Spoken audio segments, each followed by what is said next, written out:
And I keep calling him the Pac-12 sack leader because it's true, of course, but it happened very quickly. Good way to move up the sack charts is to get 3 in a game, Rasheem. Here's a fun fact for you. You got 3. Uchenna Nwosu got 3 in the game. First time 2 USC teammates have had 3 sacks in a game since 1992. Dang.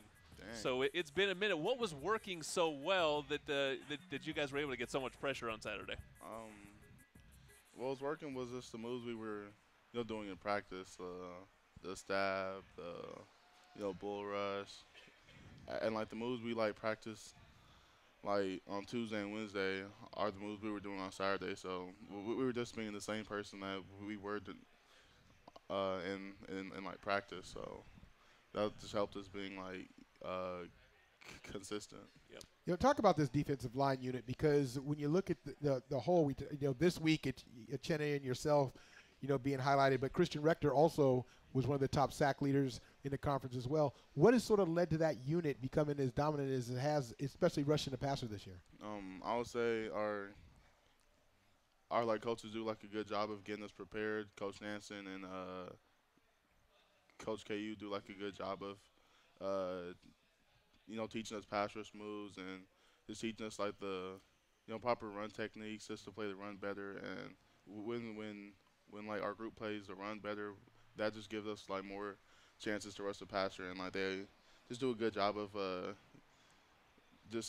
teaching us moves that will help us, like not like as a group, but like he helps me teach moves that work best for me. He teaches Brandon Peely moves that work best for him. He teaches like Yep, every individual. Rasheem, we always talk about the relationship in the pass rush between the rushers and then coverage, right? Those guys have to cover long enough for you guys to be able to get the quarterback, and you guys get to the quarterback, and they don't have to cover so long.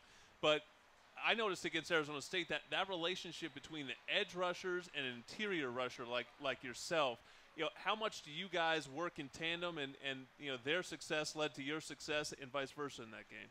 I would say if we're all doing our job, the sack will come, or a pick will come, or like a bad ball or a bad throw will come. If we're all in our rush area, we all just have to do our job just to get the play, or just to get the play to work. Porter has to be in his area, I have to be in my area. Because like the plays where he did get out, it was like I either was in my assignment or someone else wasn't in their rush area. So when like we're all doing our job, it will just lead to sacks and hits and hurries and whatnot. When you talk about quarterbacks getting out, you're gonna have to try to stop a quarterback that can really get out this weekend in Khalil Tate, former teammate of yours at Sarah High School. Compare him to high school. I mean, you saw him in high school, and I saw him too. He was a great runner in high school, but now it's just at another level. What has changed to make him as dynamic as he is right now?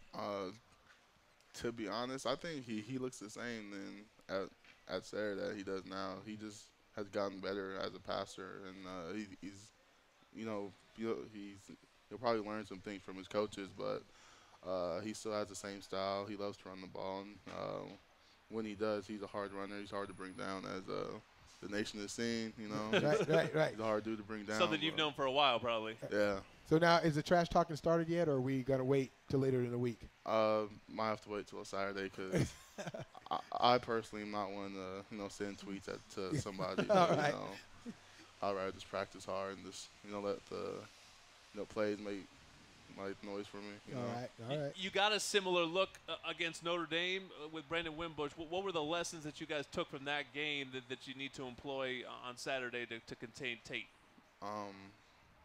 We just have to be in our area. We just have to do our job and just play with better technique and just be more focused in general. That was like the big thing for us. The defense last Saturday seemed to, and not just the defense, the team seemed to play with a little more energy. Was it by design that you guys played with more energy, especially being on the road, knowing that you had to match that environment in Arizona State, which typically can get out of control? But Saturday, you guys kept it very tame. I wouldn't say it was by design. It was something that we just kind of forgot, because in like the first part of the season, like playing against Texas and Stanford, we saw guys playing with a lot of passion and juice, but then it started to die out in like the next couple of games, and that was something our coaches just tried to get us back to doing, which is just having fun, playing the game that we all love, you know. Well, it's going to be fun on Saturday. Tough test for this USC defense going up against the Pac-12's best, at least statistically, the Arizona offense Saturday. Hey, you know what Rasheem could use? A lot of crowd noise. Pass rushers love that crowd noise. Yep. Get that offensive line a little twitchy in the Coliseum. Trojan fans get one free admission to the Ralph's Ultimate Tailgate Experience at select USC football home games this fall when you purchase $35 of participating items at Ralph's. Look for the signs and tags in the store. Every $35 you spend gets you one admission. Thank you, Rasheem Green. JJ Scouting Report is next on Trojans Live.